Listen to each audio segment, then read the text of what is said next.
दिखाई दे। पहला प्रश्न पढ़ेंगे। पहला प्रश्न है कि पाचन के दौरान पित्त की भूमिका क्या होती है। देखिए फ्रेंड्स, अगर आपको आंसर पता है तो आप आंसर कमेंट बॉक्स में देते चलेंगे। अगर हम पित्त की बात करते हैं तो देखिए पित्त जो है यह शरीर की सबसे बड़ी ग्रंथि यकृत यानी कि लीवर के द्वारा निर्मित और स्रावित होता है और यह पित्ताशय में जमा होता है। पाचन के दौरान पित्त की भूमिका वसा का पायसीकरण करना होती है। तो राइट आंसर वसा का पायसीकरण होगा। Option number D correct answer हो जाएगा। पित्त का अगर पीएच मान पूछा जाए तो लगभग 7.7 इसका पीएच मान होता है, तो इसको भी आप ध्यान रखेंगे। उसके बाद चलिए कि सेरिब्रम के कार्यों में एक से एक है, यानी कि इसमें से सेरिब्रम का कार्य कौन सा है। तो देखिए राइट आंसर इसका क्या हो जाएगा। सेरिब्रम की अगर बात करते हैं तो यह मस्तिष्क का सबसे विकसित भाग होता है। यह बुद्धिमत्ता, स्मृति, इच्छा शक्ति, ऐच्छिक गति और चिंतन का केंद्र होता है। तो राइट आंसर इसका ऑप्शन नंबर डी हो जाएगा, इनमें से कोई नहीं। ठीक है, वहीं अगर हम बात करते हैं फ्रेंड्स कि भूख, प्यास और रक्त दाब का नियंत्रण कौन करता है, तो ये हाइपोथैलेमस के द्वारा नियंत्रित होता है। दर्द, ठंडा तथा गर्म को पहचानने का कार्य थैलेमस करता है। ठीक है, तो इन सबको ध्यान रखेंगे। चलिए उसके बाद नेक्स्ट क्वेश्चन देखिएगा कि पादप की कोशिका भित्ति किससे बनी होती है। देखिए पादप की कोशिका भित्ति और कवक की कोशिका भित्ति ये बार बार पूछा जाता है। तो देखिए कवक की कोशिका भित्ति जो है ये काइटिन की बनी होती है और पादप की कोशिका भित्ति जो है ये सेलुलोज और पैक्टिन की बनी होती है, यानी कि ऑप्शन नंबर डी इसका राइट आंसर हो जाएगा। उसके बाद चलिए अगला प्रश्न है कि निम्न में से कौन सा हड्डियों के ज्वाइंट सतहों को मुलायम करती है। देखिए फ्रेंड्स, ये जो हड्डियों के ज्वाइंट के सतहों को मुलायम करती है ये कार्टिलेज है। Option number A right answer हो जाएगा। ठीक है, अस्थि से अस्थि के जोड़ को लिंगामेंट कहा जाता है, यानी कि हड्डी से हड्डी के जोड़ को लिंगामेंट कहा जाता है और हड्डी और मांसपेशी के जोड़ को टेंडन कहा जाता है। ठीक है, क्या कहा जाता है, टेंडन कहा जाता है। तो ये सब भी ध्यान रखना है आपको। चलिए वीडियो के लास्ट में आप सभी लोग अपना अपना स्कोर जरूर कमेंट करके बताइएगा। देखिए किसे टैक्सोनॉमी का जनक कहा जाता है, यानी कि वर्गीकी का जनक किसको कहा जाता है हिंदी में इसको, तो देखिए फादर ऑफ टैक्सोनॉमी जो है ये कहा जाता है कैरोलस लिनियस को। यहां पर देखिए लिनियस राइट आंसर हो जाएगा। ठीक है, ध्यान रखेंगे। चलिए उसके बाद आगे बढ़ेंगे, नेक्स्ट क्वेश्चन कर लेंगे कि कोशिका द्रव और केंद्रक के विभिन्न भागों में पदार्थों का संचलन सामान्यतः किसके द्वारा किया जाता है। तो फ्रेंड्स ये किसके द्वारा किया जाता है, तो ये किया जाता है, देखिए राइट आंसर इसका हो जाएगा एंडोप्लाज्मिक रेटिकुलम के द्वारा। ऑप्शन नंबर इसका डी हो जाएगा आंसर। क्लियर। चलिए उसके बाद नेक्स्ट क्वेश्चन है कि मानव शरीर में श्वसन वर्णक है। तो देखिए श्वसन वर्णक जो है ये आपसे पूछा जा रहा है, तो राइट आंसर इसका हो जाएगा हीमोग्लोबिन। ऑप्शन नंबर इसका बी राइट आंसर हो जाएगा। ठीक है, हीमोग्लोबिन जो है आरबीसी में मौजूद एक तरह का क्या है, प्रोटीन है जो शरीर के सभी अंगों और कोशिकाओं तक ऑक्सीजन पहुंचाने का कार्य करता है। चलिए अगला प्रश्न है हमारा कि प्रयोगशाला में प्रयोग होने वाला लिटमस पेपर किस लाइकेन से प्राप्त किया जाता है। तो ये लाइकेन है Rosella. Option number A right answer हो जाएगा। रोसेला नामक यह लाइकेन से प्राप्त किया जाता है। उसके बाद देखिएगा कि जीन की कार्यात्मक इकाई क्या है। जीन की कार्यात्मक इकाई जो है यह आपका सिस्ट्रॉन हो जाएगा, यानी कि ऑप्शन नंबर ए इसका राइट आंसर हो जाएगा, सिस्ट्रॉन। ठीक है, चलिए वहीं अगर पूछा जाए कि उत्परिवर्तन का कार्यात्मक इकाई क्या है, तो ये म्यूटॉन है उत्परिवर्तन का। ठीक है, और पुनः संयोजन का इकाई जो है ये रेकॉन होता है। चलिए उसके बाद आगे बढ़ेंगे, नेक्स्ट क्वेश्चन कर लेंगे। और गुणसूत्र में पाए जाने वाले आनुवंशिक पदार्थ को जीनोम कहा जाता है। देखिए क्वेश्चन नंबर 10 है कि वनस्पतियों को परावैंगनिक किरणों के दुष्प्रभाव से बचाने वाला वर्णक कौन सा है। तो यह वर्णक जो है इसका नाम है फाइकोसाइनिन। फाइकोसाइनिन हो जाएगा इसका करेक्ट आंसर। उसके बाद नेक्स्ट क्वेश्चन पढ़ लेंगे कि नेत्र में प्रवेश करने वाले प्रकाश की मात्रा को किसके द्वारा नियंत्रित किया जाता है।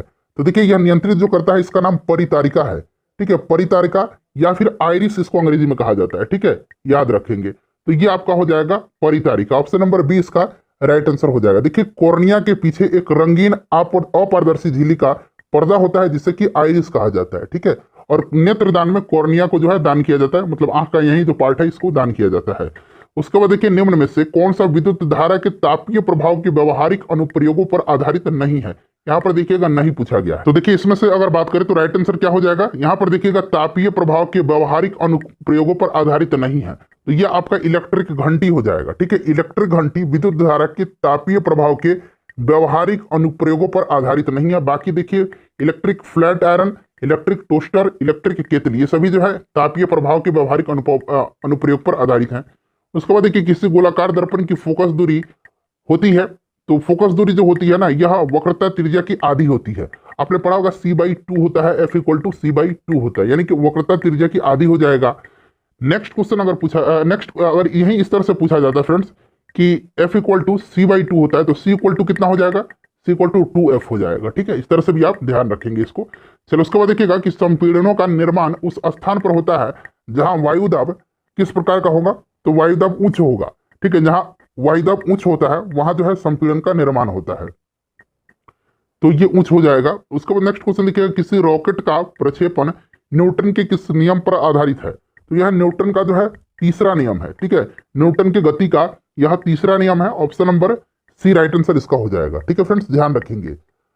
तीसरा नियम जो है यह क्या बताता है कि प्रत्येक क्रिया के बराबर तथा विपरीत प्रतिक्रिया होती है। ठीक है, चलिए उसके बाद देखिएगा कि निम्न में से किसमें ध्वनि की गति सबसे अधिक होगी, तो ध्वनि की गति आपको पता है कि सबसे ज्यादा ठोस में होता है, उसके बाद द्रव में और सबसे कम गैस में होता है, तो सबसे ज्यादा इसमें से लोहा में हो जाएगा। ठीक है, लोहा क्योंकि इसमें से ठोस है तो सबसे ज्यादा लोहा में हो जाएगा।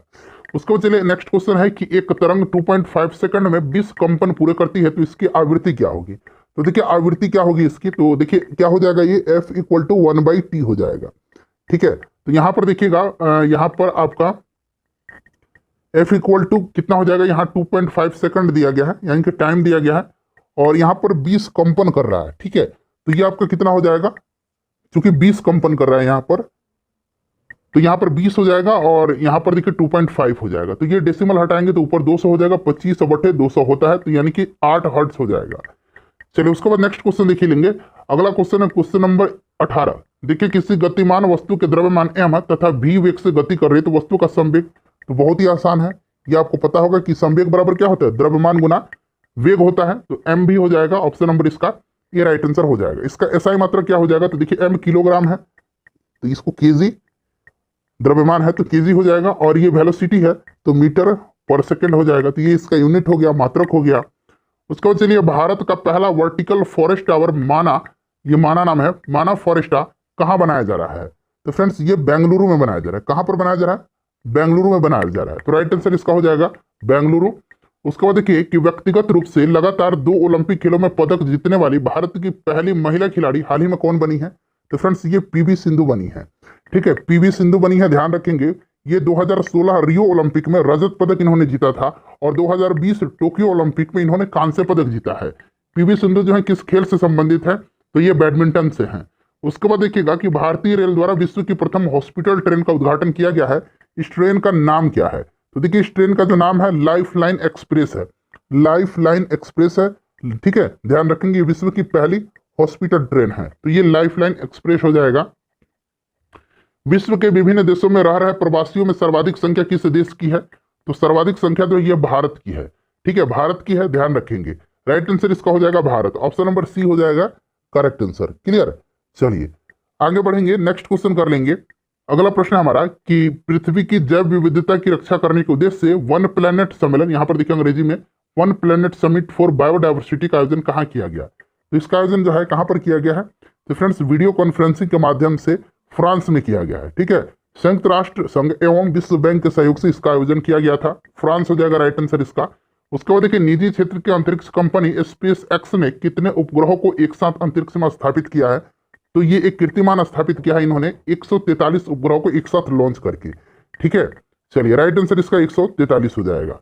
उसके बाद देखिएगा कि ट्रांसपेरेंसी इंटरनेशनल द्वारा जारी भ्रष्टाचार बोध सूचकांक, ठीक है ध्यान रखेंगे, भ्रष्टाचार बोध सूचकांक, करप्शन परसेप्शन इंडेक्स इसको कहा जाता है, 2022 में भारत का स्थान क्या है, तो देखिए भारत का स्थान जो इसमें 85 है।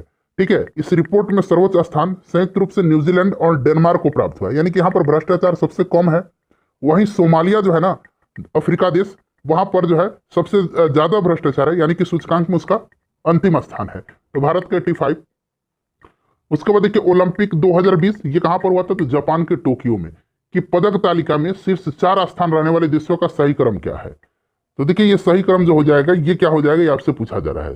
तो देखिए सही हो जाएगा, सबसे ऊपर जापान अमेरिका रहा था, उसके बाद चीन रहा था, उसके बाद जापान रहा था, उसके बाद ग्रेट ब्रिटेन रहा था, तो ये राइट आंसर हो जाएगा। ठीक है, 1 2 4 3, ठीक है ध्यान रखेंगे इसको। चलिए आगे बढ़ेंगे, और भारत का स्थान अगर पूछा जाए तो भारत का स्थान 48 रहा था। भारत ने जो है कितने मेडल जीते थे, तो 1 स्वर्ण पदक, 2 रजत पदक और फ्रेंड्स 4 कांस्य पदक, यानी कि टोटल 7 मेडल भारत ने जीता था। 27 नंबर क्वेश्चन कर लेंगे। देखिए 27 नंबर है कि डिस्पाइट द स्टेट, यहां पर अंग्रेजी में लिखा गया, पुस्तक के लेखक कौन है, तो देखिए इस पुस्तक को लिखा है एम राजशेखर ने, एम राजशेखर ने लिखा है। Option number A right answer इसका हो जाएगा। How to avoid climate disaster, ये बिल गेट की रचना है, ध्यान रखेंगे। ठीक है, चलिए उसके बाद अगला प्रश्न है हमारा कि हाल ही में किस भारतीय मूल के व्यक्ति को नासा द्वारा कार्यकारी प्रमुख बनाया गया है? तो इनका नाम क्या है फ्रेंड्स? इनका नाम है Bhavya Lal. Option number D right answer हो जाएगा, भाव्या लाल। ठीक है, चलिए उसके बाद अगला प्रश्न देखिएगा कि सर्व शिक्षा अभियान के तहत केंद्र और राज्यों के मध्य वित्तीय व्यवस्था को किस अनुपात में विभाजित किया गया है? तो देखिए भारत में सर्व शिक्षा अभियान को 2001 में शुरू किया गया था। इसका स्लोगन क्या था? सब पढ़े सब बढ़े। ठीक है, और देखिए इसमें जो है 60:40 जो है, यह जो है राइट आंसर इसका हो जाएगा 60:40, यानी कि option number A right answer इसका हो जाएगा। वहीं अगर पूर्वोत्तर राज्य की बात करें तो पूर्वोत्तर राज्यों में ये 90:10 है। ठीक है, चलिए आगे बढ़ेंगे कि बैंकिंग लोकपाल योजना की शुरुआत कब की गई? बैंकिंग लोकपाल योजना की शुरुआत जो है ये जून 1995 में की गई थी। ठीक है, इस योजना में बैंकिंग से संबंधित ग्राहकों की शिकायतों को सुनने और उनके समाधान के लिए इसको शुरू किया गया था जून 1995 में। उसके बाद देखिए न्यूनतम समर्थन मूल्य की घोषणा कब की जाती है? तो ये की जाती है फसल के बुआई से पहले की जाती है। ठीक है, फसल के बुआई से पहले। तो राइट आंसर इसका हो जाएगा फसल की बुआई से पहले। देखिए फ्रेंड्स, मैं आपका 1 मिनट का भी समय वेस्ट नहीं करूंगा। मैं जानता हूं कि एक एक सेकंड आपके लिए कीमती है। वैसे ही रोजगार की क्राइसिस है, तो जी तोड़ मेहनत कीजिए। ईश्वर की कृपा से निश्चित रूप से इस बार आपका सिलेक्शन होगा। देखिए किसी भी प्रकार से आपको बेईमानी नहीं करनी है, आपको बेईमान नहीं बनना है। निस्वार्थ भाव से पूरे लगन के साथ आपको मेहनत करना है। ईश्वर पर सब छोड़िए, मेहनत कीजिए। ईश्वर आपके साथ गद्दारी नहीं करेंगे, निश्चित रूप से न्याय करेंगे। देखिए किसी अर्थव्यवस्था में क्षेत्रों को सार्वजनिक और निजी में किस आधार पर वर्गीकृत किया जा सकता है? तो राइट आंसर इसका हो जाएगा इसमें से उद्यमों का स्वामित्व। ऑप्शन नंबर सी हो जाएगा। उसके बाद देखिए फेबियन सोशलिज्म का नेतृत्व किसने किया था? ये क्वेश्चन इंपॉर्टेंट है। देखिए इसका जो फेबियन सोशलिज्म है इसका नेतृत्व जॉन बर्नार्ड शो ने किया था। George Bernard Shaw, right answer option number A हो जाएगा। ठीक है, चलिए आगे बढ़ेंगे। नेक्स्ट क्वेश्चन, अच्छा ये रूस का अंतिम शासक था जार निकोलस द्वितीय, इसको ध्यान रखेंगे। उसके बाद देखिए अहमदिया आंदोलन के संस्थापक निम्न में से कौन था? अहमदिया आंदोलन, तो ये आपका राइट आंसर हो जाएगा इसका गुलाम अहमद। ठीक है, 1889-90 में फरीदकोट में इस जो है यह आंदोलन हुआ था, फरीदकोट में, ध्यान रखेंगे। चलिए राइट आंसर इसका क्या हो जाएगा? गुलाम अहमद। उसके बाद देखिए मिलान करना है, एक तरफ गवर्नर जनरल है, दूसरी तरफ उनसे संबंधित विषय दिया गया है। जो देखिए लॉर्ड बेलेजली का हो जाएगा आपका शिशु हत्या पर प्रतिबंध। लॉर्ड कैनिंग के समय क्या हो जाएगा? तो विधवा विवाह की अनुमति, यह आपका हो जाएगा। उसके बाद नॉर्थब्रुक, लॉर्ड नॉर्थब्रुक अंतर जातीय विवाह हो जाएगा। उसके बाद लैंसडाउन है, तो ये लॉर्ड लैंसडाउन लड़की विवाह किया 12 वर्ष निर्धारित किया गया था, तो ये आपका हो जाएगा क्यू। तो देखिए राइट आंसर इसका क्या हो जाएगा बताइए? तो देखिए राइट आंसर इसका हो जाएगा यहां पर देखिए सबसे पहले आर, फिर एस, फिर पी और Q, R S P Q, R S P Q, यानी कि ऑप्शन नंबर इसका डी जो होगा वो आपका राइट आंसर हो जाएगा, आर एस पी क्यू। चलिए आगे बढ़ेंगे। हाँ चलिए नेक्स्ट क्वेश्चन कर लेंगे, आर एस पी क्यू हो जाएगा इसका राइट आंसर। उसके बाद चलिए अगला क्वेश्चन है 36 नंबर। यहां पर देखिए कांग्रेस के किस अधिवेशन में पहली बार स्वराज शब्द का प्रयोग किया गया था? तो ये आपका 1906 का जो कोलकाता अधिवेशन हुआ था, जिसकी अध्यक्षता किसने किया था? दादा भाई नौरोजी ने किया था। इसी में पहली बार स्वराज शब्द का प्रयोग भारतीय राष्ट्रीय कांग्रेस के इस अधिवेशन में किया गया था, तो ये कोलकाता हो जाएगा। उसके बाद देखिए स्वामी विवेकानंद को विवेकानंद की उपाधि निम्नलिखित में से किसने दिया था? तो यह उपाधि जो है महाराजा खेतड़ी ने दिया था। किसने दिया था? महाराजा खेतड़ी ने दिया था। तो ऑप्शन नंबर इसका क्या हो जाएगा? Option number D right answer हो जाएगा। उसके बाद चलिए अगला प्रश्न है कि विजयनगर के राजा कृष्णदेव राय ने गोलकुंडा का युद्ध किस राजा के साथ लड़ा था? तो ये कुली कुतुब शाह के साथ लड़ा था। ठीक है, कुली कुतुब शाह के साथ गोलकुंडा का जो है युद्ध लड़ा था, तो ये आपका हो जाएगा कुली कुतुब शाह। चलिए उसके बाद नेक्स्ट क्वेश्चन कर लेंगे कि स्वप्नवास दशा के लेखक निम्नलिखित में से कौन है? स्वप्नवास दत्ता के जो लेखक हैं वो भास हैं। ऑप्शन नंबर बी हो जाएगा भास। ठीक है, यह रचना जो है राजा उदयन और वासदत्ता की कथा पर आधारित है। उसके बाद देखिएगा कि पहली बार किसी को सती होने का प्रमाण किस अभिलेख में मिलता है? तो फ्रेंड्स यह एरन अभिलेख है। ठीक है, भानुगुप्त के एरन अभिलेख से मिलता है। इसमें किसी भोजराज की मृत्यु पर उनकी पत्नी के सती होने का प्रमाण है, तो यह आपका हो जाएगा एरन अभिलेख। उसके बाद चलिए काकतीय वंश का संस्थापक कौन था? काकतीय वंश का संस्थापक जो था ये बीटा प्रथम था। ठीक है, बीटा प्रथम था, याद रखेंगे। राजधानी कहाँ थी? तो अंगकोंड थी। राजधानी कहाँ थी? तो अंगकोंड थी। यहां मैं लिखता हूं अंगकोंड जो थी राजधानी थी। इस वंश का सबसे शक्तिशाली राजा जो था गणपति था, तथा अंतिम शासक पूछा जाए तो प्रताप रुद्र था। सबसे शक्तिशाली शासक पूछा जाए तो गणपति था, सबसे अंतिम पूछा जाए तो प्रताप रुद्र था, और इसका संस्थापक जो था ये बीटा प्रथम था। ठीक है, यहाँ पर देखिए गणपति दिया गया है। उसके बाद निम्नलिखित में से कौन सा कथन गलत है, यहाँ पर गलत कथन आपको चुनना है। तो देखिए यहाँ पर जो है सिंधु सभ्यता की प्रमुख फसल धान था, ये जो है गलत दिया गया है। Option number C right answer हो जाएगा। सिंधु सभ्यता की प्रमुख फसल गेहूं तथा जौ था। ठीक है, और बाकी जो कथन दिया गया ये सही दिया गया है। उसके बाद चलिए भारतीय उच्चायुक्त के पद का किस अधिनियम के द्वारा जो है सृजित किया गया, इसको सृजन हुआ था किस अधिनियम के द्वारा भारतीय उच्चायुक्त का पद? तो यह भारत शासन अधिनियम, भारत सरकार अधिनियम 1919, जिसको कि हम लोग क्या कहते हैं मॉन्टेग्यू चेम्सफोर्ड सुधार अधिनियम के नाम से भी जानते हैं। इसी अधिनियम द्वारा प्रांतों में द्वैध शासन की प्रथा जो है उसको शुरू की गई थी। ठीक है, और इसी अधिनियम के द्वारा जो है भारत की देखभाल के लिए एक नया अधिकारी भारतीय उच्चायुक्त का नियुक्ति किया गया था। तो ऑप्शन नंबर इसका बी हो जाएगा राइट आंसर। उसके बाद चलिएगा केंद्र सरकार में उच्चतम नागरिक सेवा अधिकारी कौन होता है? उच्चतम नागरिक सेवा अधिकारी जो होता है वो मंत्रिमंडल सचिव होता है। ऑप्शन नंबर बी हो जाएगा राइट आंसर।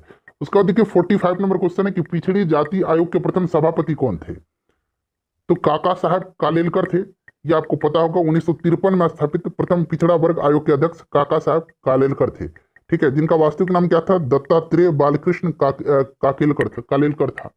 तो यहाँ पर देखिए ऑप्शन नंबर बी हो जाएगा। 1953 में जो है इसका जो है गठन हुआ था। उसके बाद देखिएगा कि किस वर्ष रेगुलेटिंग एक्ट पारित किया गया था? तो ये आपको पता है कि 1773 में जो है रेगुलेटिंग एक्ट पारित किया गया था। और रेगुलेटिंग एक्ट के द्वारा भारत में ईस्ट इंडिया कंपनी के कर्मचारियों की मनमानी, दुराचारी और ऐश्वर्यपूर्ण गतिविधियों को नियंत्रित करने का जो है प्रयास किया गया था। तो ये 1773 हो जाएगा। राज्य सरकारों का संवैधानिक प्रमुख कौन होता है? तो राज्य सरकार का जो होगा राज्यपाल हो जाएगा। ठीक है, राज्यपाल हो जाएगा। राइट आंसर इसका क्या हो जाएगा? ऑप्शन नंबर बी हो जाएगा। उसके बाद देखिएगा कि एक विकास खंड पर पंचायत समिति होती है। तो देखिए राइट आंसर इसका हो जाएगा एक परामर्शदात्री समिति। ठीक है, ऑप्शन नंबर सी हो जाएगा। उसके बाद देखिएगा किस संविधान संशोधन के द्वारा गोवा को एक राज्य का दर्जा दिया गया था? तो ये 56वां संविधान संशोधन था, ध्यान रखेंगे। ठीक है, गोवा को जो है एक राज्य का दर्जा दिया गया, साथ ही साथ दमन और दीव को केंद्र शासित प्रदेश के रूप में रहने दिया गया था। तो ये आपका right answer option number C हो जाएगा। उसके बाद देखिए सिंधु नदी तंत्र में शामिल नदियों को उत्तर से दक्षिण की ओर सही क्रम क्या है? तो इस सही क्रम इसका जो हो जाएगा वो झेलम, चिनाब, रावी, ब्यास और सतलज, यानी कि ऑप्शन नंबर इसका सी हो जाएगा झेलम, चिनाब, रावी, सतलज। ठीक है, झेलम, चिनाब, रावी, ब्यास, सतलज। तो यहां पर देखिएगा ये वाला क्रम जो है ये सही होगा। उसके बाद देखिए लाल मृदा का लाल होने का कारण क्या है? तो इसका कारण है लोहे की पदार्थ की अधिकता, इसमें दिया गया होगा। Option number D right answer हो जाएगा। ठीक है फ्रेंड्स, फेरस ऑक्साइड की उपस्थिति के कारण जो है इसकी रंग लाल होती है। क्लियर? चलिए उसके बाद देखिएगा कि भारतीय मानक समय जो है यह ग्रीनविच से कितना आगे है? तो देखिए ये 5.5 घंटा यानी कि 5 घंटा 30 मिनट आगे है। क्लियर? 82.5 डिग्री पूर्व यामोत्तर को भारत का मानक यामोत्तर माना जाता है, इसको भी आप ध्यान रखेंगे। ठीक है, चलिए आगे बढ़ेंगे, नेक्स्ट क्वेश्चन कर लेंगे। तो राइट आंसर इसका क्या हो जाएगा? 5.5 घंटा 5 घंटा 30 मिनट आगे है। ऑप्शन नंबर डी हो जाएगा राइट आंसर। उसके बाद देखिए निम्नलिखित में से किस क्षेत्र में धरातलीय और भौम जल का सर्वाधिक जो है उपयोग होता है? तो ये कृषि में होता है। ऑप्शन नंबर सी हो जाएगा इसका राइट आंसर। कहां होता है? कृषि में होता है। उसके बाद नेक्स्ट क्वेश्चन देखिएगा कि निम्नलिखित में से भारत में स्थापित होने वाली पहली लौह उद्योग कंपनी कौन सी थी? तो ये थी आपका टिस्को, टाटा लौह इस्पात कंपनी। टिस्को हो जाएगा right answer. Option number A right answer इसका हो जाएगा। 1907 में जमशेदजी टाटा के द्वारा इसे स्थापित किया गया था और यह भारत की पहली लौह इस्पात कंपनी थी। चलिए उसके बाद अगला प्रश्न है 55 नंबर। यहां से देखिए 55 नंबर क्वेश्चन कर रहा है कि भारत में सबसे बड़ी भाषाई समूह कौन सी है? तो सबसे बड़ी जो भाषाई समूह है ये कौन सी है फ्रेंड्स? तो राइट आंसर इसका क्या हो जाएगा? भारतीय यूरोपीय। ठीक है, भारतीय यूरोपीय सबसे बड़ा भाषाई समूह है। नेक्स्ट क्वेश्चन कर लेंगे। चलिए उसके बाद आगे बढ़ेंगे कि औषधि शैलों के लिए निम्नलिखित में से कौन सा कथन असत्य है? देखिए यहां असत्य पूछा गया है। तो ये सेल जल में नहीं निर्मित हो सकती हैं, ये सेल जल में नहीं निर्मित हो सकती, ये जो है गलत दिया गया है। ठीक है, देखिए औषधि चट्टानें भूपर्पट्टी के पूरे आयतन का केवल 5% पर ही बनती है, फिर भी ये पृथ्वी के स्थल मंडल के 75% भाग को घेरे हुए है। उत्पत्ति के आधार पर औषधि चट्टानों का वर्गीकरण जो है किया गया है समुद्री चट्टान, नदीकृत चट्टान, सरोवरीय चट्टान और हिमनद चट्टान। यहाँ पर देखिए जल में निर्मित नहीं हो सकती, ये गलत दिया गया क्योंकि ये हो सकती हैं। ठीक है, उसके बाद देखिए भारत का सर्वाधिक पटसन उत्पादक राज्य कौन सा है? तो ये पश्चिम बंगाल है। ठीक है, कौन सा राज्य है? पश्चिम बंगाल है। तो इसका राइट आंसर हो जाएगा आपका पश्चिम बंगाल। चलिए आगे बढ़ेंगे। निम्नलिखित तत्वों में से किसमें न्यूट्रॉन नहीं होता है? तो देखिए इसमें न्यूट्रॉन जो नहीं होगा हाइड्रोजन में ही होगा। ठीक है, हाइड्रोजन में जो है न्यूट्रॉन नहीं होता है। तो राइट आंसर इसका क्या हो जाएगा बताइए? राइट आंसर जो है इसका हो जाएगा ऑप्शन नंबर डी।